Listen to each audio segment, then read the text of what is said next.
Hello everyone, welcome to my channel Vikash Lecture on Pharmacy. I am Vikash, Assistant Professor of Biotechnology.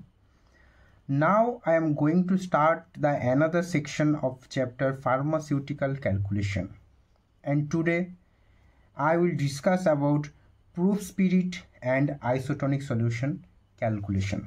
Previously I have discussed about weight and measures, metric system, imperial system, percentage solution, dilution of solution and alligation methods.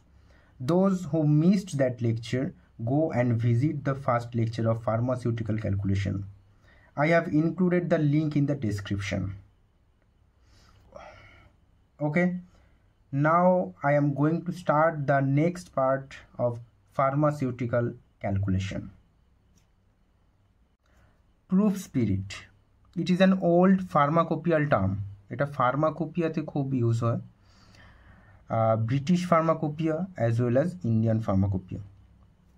This term is mainly used to express the strength of any alcoholic solution. তো এই টার্মটা কোনো একটা alcoholic সলিউশনের স্ট্রেংথকে কোনো একটা alcoholic সলিউশনের strength ঠিক কেমন, সেটা কি 5% কি 10%, তো সেই অ্যালকোহলিক সলিউশনের স্ট্রেংথটাকে এক্সপ্রেস করার জন্য প্রুফ স্পিরিট ইউজ করা হয়। Second one is definition. তো ডেফিনেশনের মধ্যে কি আছে? টু ডেফিনেশনস আর দেয়ার, দু রকম ডেফিনেশন আছে। একটা হচ্ছে অ্যাজ পার গ্রেট ব্রিটেন বা অ্যাজ পার ব্রিটিশ ফার্মাকোপিয়া, আর একটা হচ্ছে as per USA or as per USA pharmacopoeia. তো অ্যাজ পার গ্রেট ব্রিটেন অনুযায়ী কি বলেছে? 57.1% V/V alcoholic solution is called as 100 proof spirit. তো অ্যাজ পার great Britain 57.1% V/V alcoholic solution, মানে যদি কোনো একটা 100 ml এর অ্যালকোহলিক সলিউশন থাকে যেটার ফাইনাল ভলিউম বা টোটাল ভলিউম হচ্ছে 100 ml, তো তার মধ্যে 100 ml এর মধ্যে 57.1 ml থাকবে হচ্ছে অ্যালকোহল, এবং সেই সলিউশনটাকে বলা হবে 100 proof spirit. Second one is as per USA pharmacopoeia কি বলেছে?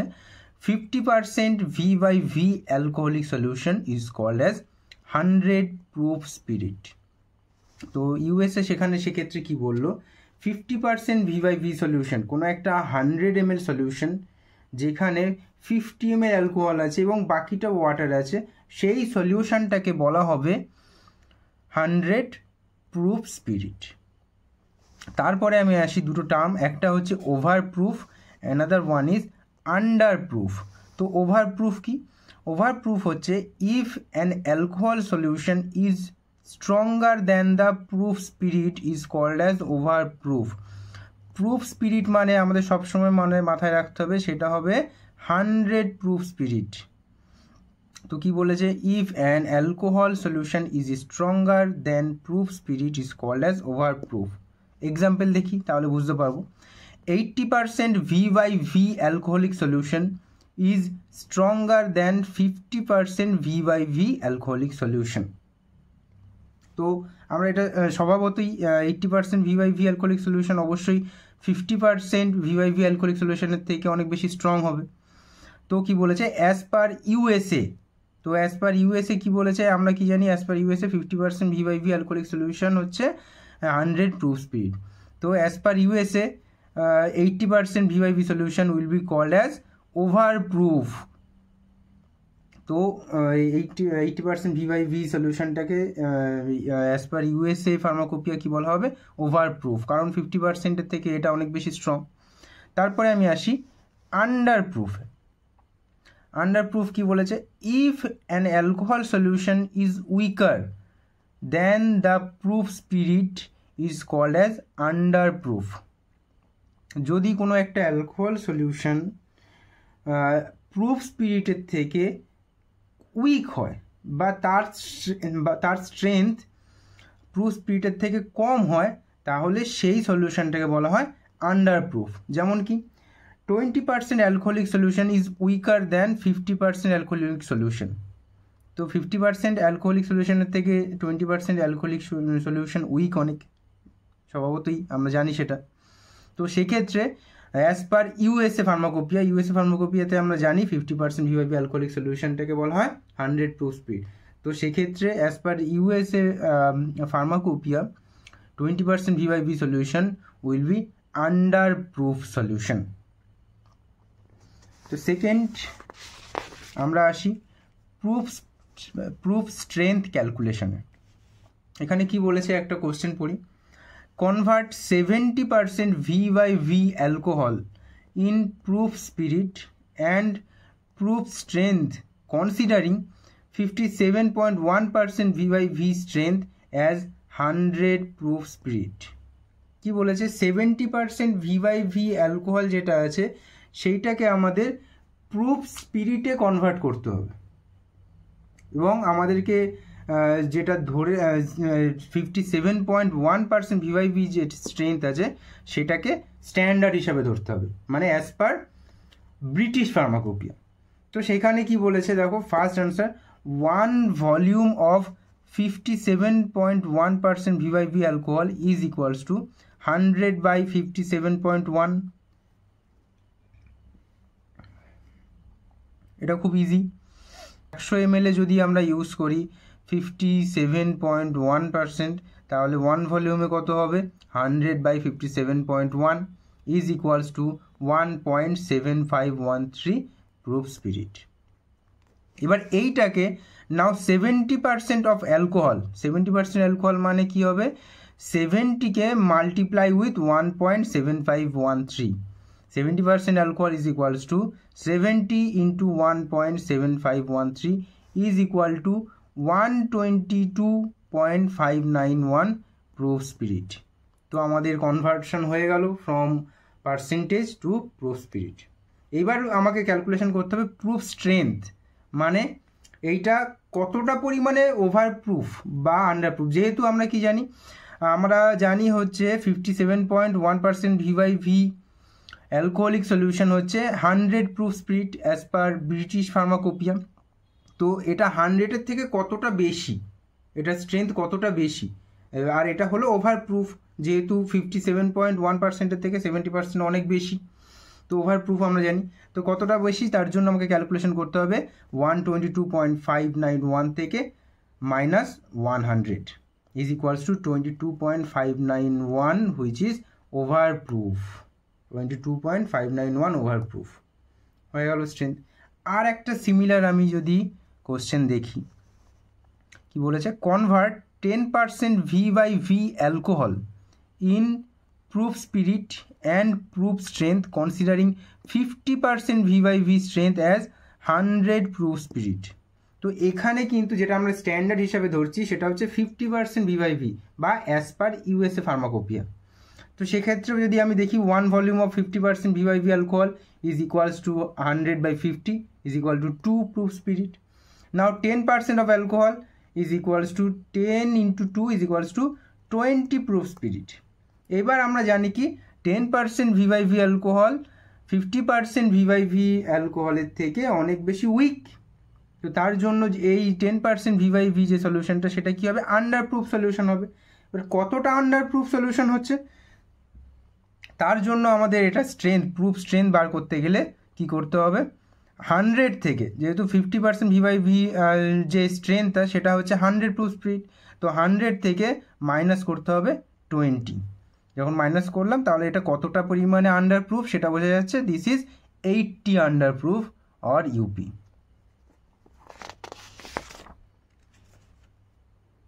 Next, very interesting, that is isotonic solution and calculation involved for the adjustment of tonicity। তো তার জন্য আমাদের ফার্স্টেই যেটা জানতে হবে সেটা হচ্ছে আইসোটনিক সলিউশন। কি বলেছে, when two solutions have same osmotic pressure they are called as isoosmotic or isotonic solution। মানে দুটো সলিউশনের যদি অসমোটিক প্রেশার সমান হয় তাহলে সেই দুটো সলিউশনকে বলা হয় আইসোটনিক সলিউশন বা আইসো অসমোটিক সলিউশন। এবার তার জন্য আমাদের জানতে হবে অসমোটিক প্রেশার কাকে বলে বা অসমোসিস কাকে বলে। তো সেটার জন্য আমি একটা সুন্দর ছবি এঁকেছি এখানে। এটা যদি ধরো সাপোজ এখানে একটা বিকার আছে, বিকারের মাঝখানে এই যে রেড কালার দিয়ে যেটা আমি এঁকেছি সেটা হচ্ছে কোনো একটা সেমি পারমিয়েবল মেমব্রেন। ওকে, বিকারের বাঁ দিকে যেটা আছে সেখানে কি আছে দেখো, that is higher concentration solution. কোনো একটা সলিউশন আছে সেটার কি কনসেন্ট্রেশনটা হাই, সেটা আমি কি দিয়ে বানিয়েছি, সলিউট প্লাস সলভেন্ট। সেই সলিউশনটার মধ্যে সলিউটও আছে, সলভেন্টও আছে।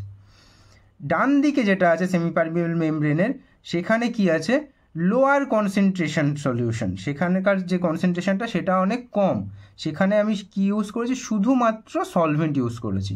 ওকে, এইবার দেখো খুব সুন্দর করে ব্লু কালার দিয়ে কিছু তীর চিহ্ন আমি বাঁ দিক থেকে ডান দিকে এঁকেছি। তো সেখানে সেটা কি বলেছে, সেটা যদি আমি এখানে লেখা আছে দেখো, ব্লু কালার যেটা, সেটা হচ্ছে solute goes from higher concentration to lower concentration called as diffusion. মানে যেখানে সলিউট আর সলভেন্ট আছে এবং সেটা হায়ার কনসেন্ট্রেশন, সেখানে সেই সলিউটগুলো কি হয়, হায়ার কনসেন্ট্রেশন থেকে লোয়ার কনসেন্ট্রেশনের দিকে যেতে থাকে through the semi permeable membrane, আর এই প্রসেসটাকে বলা হয় ডিফিউশন। আর সলভেন্ট করে লোয়ার কনসেন্ট্রেশন থেকে হায়ার কনসেন্ট্রেশনের দিকে যায়, যেটাকে আমি ব্ল্যাক তীর দিয়ে ডিনোট করেছি। সেখানে লেখা আছে দেখো, solvent goes from lower concentration to higher concentration to maintain the equilibrium. Solute কি করে, লোয়ার কনসেন্ট্রেশন থেকে হায়ার কনসেন্ট্রেশন থেকে লোয়ার কনসেন্ট্রেশনের দিকে যায়, সেটাকে বলা হয় ডিফিউশন। আর সলভেন্ট কি করে, সলভেন্ট করে লোয়ার কনসেন্ট্রেশন থেকে হায়ার কনসেন্ট্রেশনের দিকে যেতে থাকে through the semi permeable membrane. কি কেন যেতে থাকে, ইকুইলিব্রিয়ামটা যাতে মেনটেন থাকে। তো এই যে প্রসেসটা, যেখানে সলভেন্ট লোয়ার কনসেন্ট্রেশন থেকে through the semi permeable membrane higher কনসেন্ট্রেশনের দিকে যায়, that process is called as osmosis. Understand everyone? এইবার আমি দেখি হোয়াট ইজ অসমোটিক প্রেশার। তাহলে অসমোটিক প্রেশার কাকে বলে? This is the pressure that must be applied by the solvent to prevent the osmosis or the flow of the solvent is called as osmotic pressure. তার মানে osmotic pressure কি? এটা হলো সেই pressure যেটা solvent দ্বারা ক্রিয়েট হয় বা সলভেন্ট দ্বারা অ্যাপ্লাই হয়। সেটা কি করে, সেটা করে two prevent the flow of the solvent. মানে এই যে অসমোসিস, লোয়ার কনসেন্ট্রেশন থেকে হায়ার কনসেন্ট্রেশনের দিকে সলভেন্ট যাচ্ছে, তো সেইটাকে আটকানোর জন্য সলভেন্ট যে প্রেশারটা ক্রিয়েট করে, that pressure is called as osmotic pressure.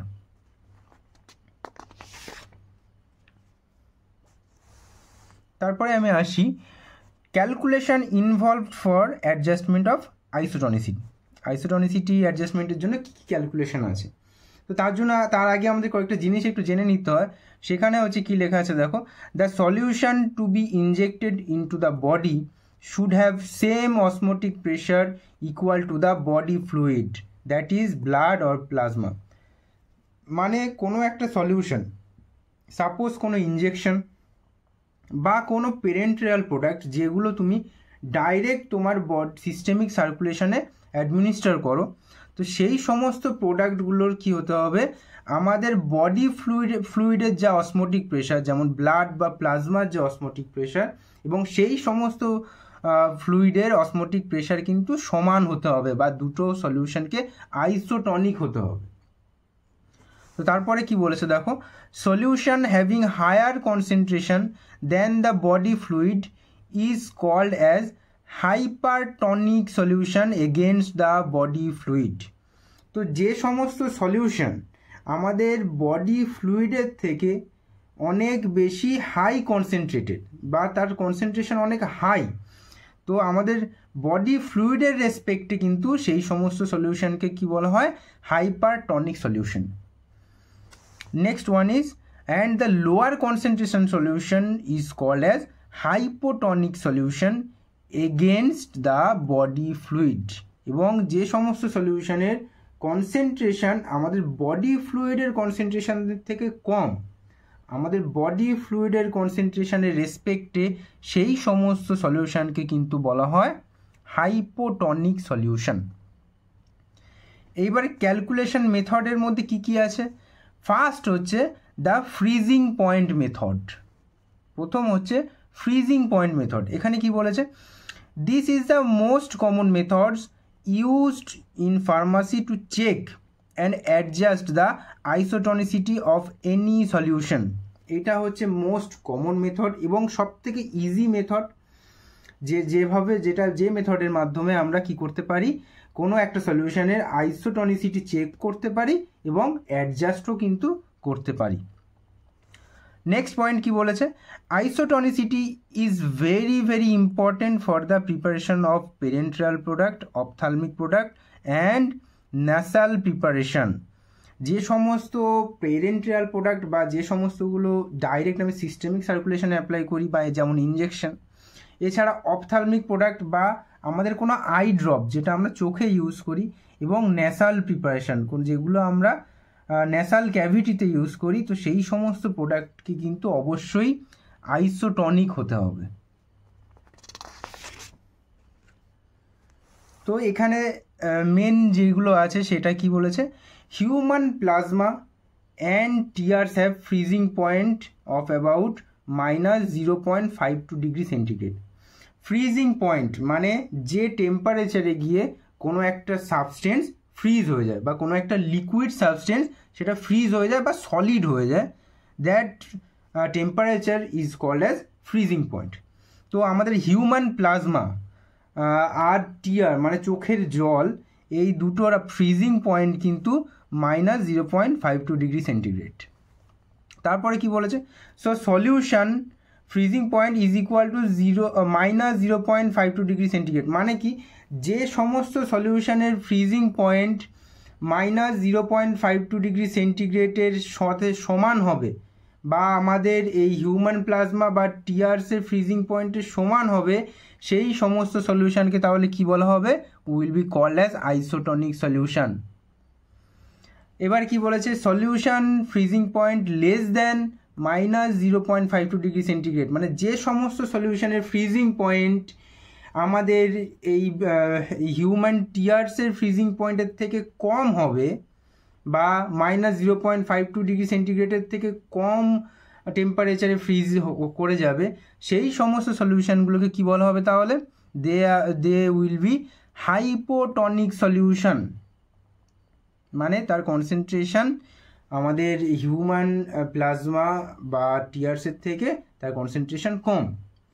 তারপরে কি বলেছে দেখো? Solution having freezing point greater than -0.52 degree centigrade will be hypertonic solution. মানে যে সমস্ত সলিউশনের ফ্রিজিং পয়েন্ট আমাদের টিয়ার্স বা হিউম্যান প্লাজমার ফ্রিজিং পয়েন্টের থেকে অনেক বেশি, সেই সমস্ত সলিউশনকে বলা হবে হাইপারটনিক সলিউশন। এবার আমি ক্যালকুলেশনে আসি। কি বলেছে? Freezing point formula. তো ফার্স্ট কোশ্চেন আমি একটা দেখি, তাহলে আমি খুব ভালো বুঝতে পারবো। What is the amount of NaCl required to make 1% solution of cocaine hydrochloride and NaCl solution which is isotonic with the body fluid. তো কোশ্চেনটা কি বলেছে? What is the amount of NaCl, মানে কোনো একটা সলিউশন আছে, সলিউশন বানানো হয়েছে, যে সলিউশনের মেন এপিআই বা মেন ড্রাগ হলো কোকেন হাইড্রোক্লোরাইড এবং সেই সলিউশনে NaClও আছে। তো সেই সলিউশনটার ফাইনাল যে সলিউশনটা বানিয়েছি সেই সলিউশনটা হচ্ছে আমাদের বডি ফ্লুইডের সাথে আইসোটনিক। তো সেই সলিউশনটা বানাতে গিয়ে আমার NaCl ঠিক কতটা লেগেছে, কতটা অ্যামাউন্ট লেগেছে NaCl এর, সেটা বার করতে বলেছে। তো এখানে কি কি বলা হয়েছে? এখানে বলা আছে দেখো, freezing point of cocaine hydrochloride 1%, মানে শুধুমাত্র 1% কোকেন হাইড্রোক্লোরাইডের ফ্রিজিং পয়েন্ট বলা আছে। 1% কোকেন হাইড্রোক্লোরাইডের ফ্রিজিং পয়েন্ট এখানে কত বলা আছে? -0.09 ডিগ্রি সেন্টিগ্রেড। তারপরে কি বলা আছে? Freezing point of body fluid or blood serum is equals to minus 0.52 degree centigrade. আর বলা আছে freezing point of 1% NaCl solution, মানে শুধুমাত্র 1% NaCl সলিউশন যদি কেউ বানায়, W/V সলিউশন হবে অবশ্যই সেটা। কেউ ধরো 1% W/V NaCl সলিউশন বানালো, সেই সলিউশনটার ফ্রিজিং পয়েন্ট বলা আছে মাইনাস 0.576 ডিগ্রি সেন্টিগ্রেড। তো এই তিনটে ভ্যালু বলা আছে। তো আমরা এখানে আনসারটা দেখি এবার। আনসারে কি বলেছে, ফার্স্টে কি বলেছে, we know that the final solution of cocaine hydrochloride is isotonic. তো এখানে কোশ্চেনেই বলা আছে ফাইনাল যে সলিউশনটা আমি বানিয়েছি সেটা হচ্ছে আইসোটনিক উইথ বডি ফ্লুইড, মানে বডি ফ্লুইডের সাথে এটা আইসোটনিক। তার মানে বডি ফ্লুইডের যে ফ্রিজিং টেম্পারেচার থাকবে বা ফ্রিজিং পয়েন্ট থাকবে সেইটার যে টেম্পারেচার আর এই কোকেন হাইড্রোক্লোরাইড সলিউশনের ফাইনাল সলিউশনটার যা ফ্রিজিং পয়েন্ট টেম্পারেচার সেই দুটো সমান হবে। তো কি বলেছে দেখো, we know that the final solution of cocaine hydrochloride is isotonic, so the freezing point of the solution will B minus 0.52 degree centigrade. এই পর্যন্ত বোঝা গেছে। তারপরে কি বলেছে, now we know the freezing point of 1% cocaine hydrochloride. এখানে বলাই আছে 1% কোকেন হাইড্রোক্লোরাইড সলিউশনের ফ্রিজিং পয়েন্ট কত, মাইনাস 0.09 ডিগ্রি সেন্টিগ্রেড। এইবার ওই যে সলিউশনটা আমি বানিয়েছি, ওই সলিউশনটাতে কি কি দিয়ে বানিয়েছি, একটা হচ্ছে কোকেন হাইড্রোক্লোরাইড আর একটা হচ্ছে NaCl। এবার কি বলেছে দেখো, so the difference between freezing point of two solution, মানে কি যেটা ফাইনাল সলিউশন আমি বানিয়েছি, ফাইনাল সলিউশনের আমি জানি কত আমার ওটার ফ্রিজিং পয়েন্ট, সেটা হবে মাইনাস 0.52 ডিগ্রি সেন্টিগ্রেড। সেখান থেকে যদি আমি মাইনাস করি, সেখান থেকে যদি আমি কোকেন হাইড্রোক্লোরাইড, শুধুমাত্র কোকেন হাইড্রোক্লোরাইড সলিউশন যেটারও আমি কতটা পরিমাণে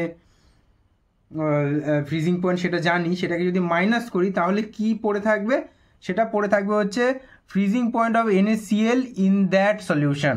মানে ওই যে সলিউশনটা, ওই সলিউশনটার মধ্যে যে যতটা পরিমাণে NaCl আছে সেই NaCl এর ফ্রিজিং পয়েন্ট কত সেটা কিন্তু পড়ে থাকবে। তো কি বলেছে দেখো, so the difference between freezing point of two solution will be the freezing point of NaCl in that solution, NaCl in that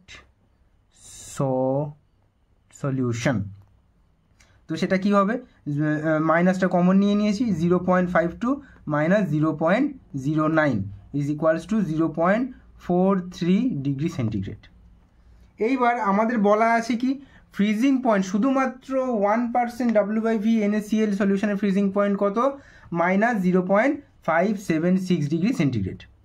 তো এখানে কি বলেছে, so the amount of NaCl required, এবার আমার কতটা অ্যামাউন্ট লেগেছে NaCl এর জন্য, তার জন্য কি বলেছে দেখো, freezing point of NaCl in that solution, মানে ওই সলিউশনের মধ্যে যতটা NaCl আছে তার ফ্রিজিং পয়েন্ট যেটা বেরিয়েছে, এখানে বেরিয়েছে কত, 0.43 degree centigrade, minus 0.43 degree centigrade, divided by, এবার এখানে কি বলছে, divided by freezing point of 1% NaCl solution. তার মানে কি, তাহলে কত বেরিয়েছে, 0.43 divided by 0.576 is equal to 0.746 gram in 100 ml of solution. বোঝা গেছে ফ্রিজিং পয়েন্ট মেথড। তাহলে ফর্মুলাটা কি, তো আমি ফর্মুলাটা যদি দেখি এখানে, তো ফর্মুলাটা হলো W is equals to 0.52 minus A divided by B percent weight by volume. তো সেখানে ডব্লুটা কি, ডাব্লুটা হচ্ছে required weight of the adjusting substance to be dissolved in 100 ml solution, মানে যে সাবস্টেন্সটার আমি অ্যামাউন্ট বের করতে চাই, যে আমার কতটা পরিমাণে লেগেছে, তো সেই যে অ্যামাউন্টটা সেটা হচ্ছে এখানে ডাব্লু দিয়ে ডিনোট করা হচ্ছে। নেক্সট এটা কি বলেছে, freezing point of the another substance already present in the solution. কি এটা কি বলেছে, এ হচ্ছে freezing point of another substance already present in the solution, মানে ওই সলিউশনটাতে অলরেডি যে সাবস্টেন্সটা আছে সেইটার যে ফ্রিজিং পয়েন্ট বলা আছে সেইটা হচ্ছে এ। নেক্সট হচ্ছে বি। বি কি বলেছে? বি হচ্ছে freezing point of the adjusting substance of 1% W/V solution, মানে যে সলিউশনটার আমি অ্যামাউন্ট বের করতে চাই, বা ধরো এখানে আমি যেমন আগের আমি ম্যাথটা দেখি, তো সেখানে কি হয়েছে NaCl এর অ্যামাউন্ট বার করতে হয়েছে। তো এই বিটা হচ্ছে কি NaCl এর ফ্রিজিং পয়েন্ট, অবশ্যই সেটা হতে হবে 1% W/V সলিউশন। নেক্সট হচ্ছে molecular weight method. Freezing point method হয়ে গেল, নেক্সট হচ্ছে molecular weight method. Molecular weight মেথডের মধ্যে কি বলেছে? In this method we use isotonic factor. তো এই মেথডে আমরা কি করি? আইসোটনিক ফ্যাক্টর ইউজ করি। তো সেখানে কি বলেছে? 0.9% W/V NaCl solution is isotonic solution with blood. তো আমরা জানি 0.9% W/V NaCl সলিউশন যেটা, সেটা ব্লাডের সাথে আইসোটনিক সলিউশন। তো আইসোটনিক ফ্যাক্টর মানে কি? Isotonic factor is equals to number of gram of NaCl into number of effective ion divided by molecular weight of NaCl। তো number of gram of NaCl 0.9% জন্য হচ্ছে 0.9, নাম্বার অফ এফেক্টিভ আয়ন হচ্ছে 2 divided by 58.5 is equal to 0.03। এই 2টা কী করে এলো আমি একটু পরে বলছি। তো এই 0.03টাকে বলা হয় হচ্ছে আইসোটনিক ফ্যাক্টর। এবার আসি আমি ফর্মুলাতে। For doing any calculation we have to use the formula. ফর্মুলাটা কি? 0.03 is equals to G into N, small N divided by M. তো যেখানে 0.03টা হচ্ছে আইসোটনিক ফ্যাক্টর, জি হচ্ছে ওয়েট অফ দ্য সাবস্টেন্স, আর এম হচ্ছে molecular weight of the substance, আর ছোট এন যেটা সেটা হচ্ছে এফেক্টিভ আয়ন কনসেন্ট্রেশন, মানে এন হচ্ছে N is equal to 1 for non ionizable substances, মানে যে সমস্ত সাবস্টেন্সেসগুলোকে হচ্ছে নন আয়োনাইজেবল, মানে কোনো রকম আয়নে ভাঙে না, যেমন ডেক্সট্রোজ, সেগুলোর এন হচ্ছে হবে সবসময় 1।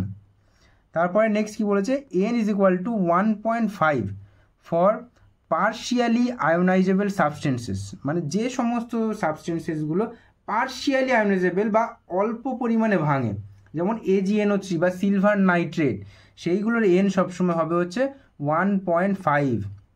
তারপরে কি বলেছে?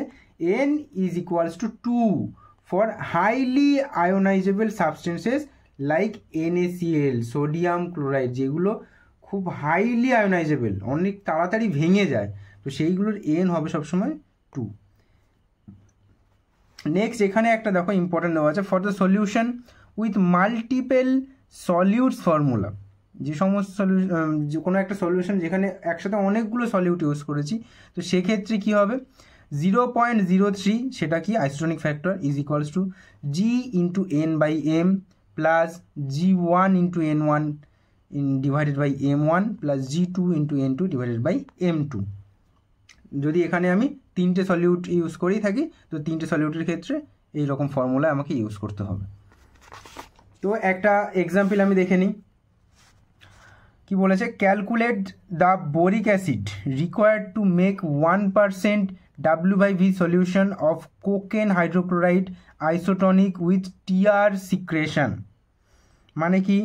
কোনো একটা সলিউশন বানানো হয়েছে, যে সলিউশনে কোকেন হাইড্রোক্লোরাইড আছে এবং বোরিক অ্যাসিড আছে। কোকেন হাইড্রোক্লোরাইড হচ্ছে 1% আছে, মানে যদি টোটালটা 100 ml হয় তার 1 গ্রাম হচ্ছে কোকেন হাইড্রোক্লোরাইড আছে। বোরিক অ্যাসিড আমাদের কতটা আছে সেটা বার করতে হবে, এবং কি বলেছে? টোটাল সলিউশনটা হচ্ছে আইসোটনিক উইথ TR সলিউশন, মানে আমাদের চোখের জলের সাথে ওই সলিউশনটা আইসোটনিক। এখানে আমাদের বলা আছে molecular weight of boric acid is equals two 62। Next বলা আছে molecular weight of cocaine hydrochloride is equals two 339.5। এবার আনসারে আসি। আনসারে মাল্টিপল সলিউটসের জন্য কি ফর্মুলা ছিল? We know for the solution of multiple solutes 0.03 is equal to G into N divided by M plus G1 into N1 divided by M1। তো G এখানে কি বলেছে, G হচ্ছে weight of the cocaine hydrochloride in 100 ml, সেটা হচ্ছে 1 gram. N হচ্ছে number of effective ion in cocaine hydrochloride. তো cocaine hydrochloride হচ্ছে হাইলি আয়োনাইজেবল সাবস্টেন্সেস, তার জন্য কোকেন হাইড্রোক্লোরাইডের এন হবে সবসময় 2। আর এম হচ্ছে molecular weight of cocaine hydrochloride, যেটা হচ্ছে 339.5। তারপরে জি ওয়ান হচ্ছে weight of the boric acid, যেটা আমাদেরকে বের করতে হবে। N1 হচ্ছে number of effective ions of boric acid, আর বোরিক অ্যাসিড হচ্ছে নন আয়োনাইজেবল সাবস্টেন্সেস, সেই কারণে N1 হচ্ছে সবসময় 1।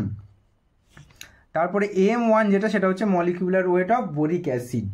তো সেক্ষেত্রে আমি যদি ফর্মুলায় ফেলি কি হয়, 0.03 is equal to 1 into 2 divided by 339.5 plus G1 into 1 divided by 62। তো এইরকমভাবে ক্যালকুলেশন করলে যখন দেখা যাচ্ছে G1 is equals to 0.0242 into 62 is equals to 1.5 gram per 100 ml, তাহলে 100 ml এ বোরিক অ্যাসিড লাগছে হচ্ছে 1.5 গ্রাম। তো এখানেই আমার ফার্মাসিউটিক্যাল ক্যালকুলেশন চ্যাপ্টারটা পুরোপুরি শেষ হলো। আশা করছি তোমাদের সবার ভালো লাগবে।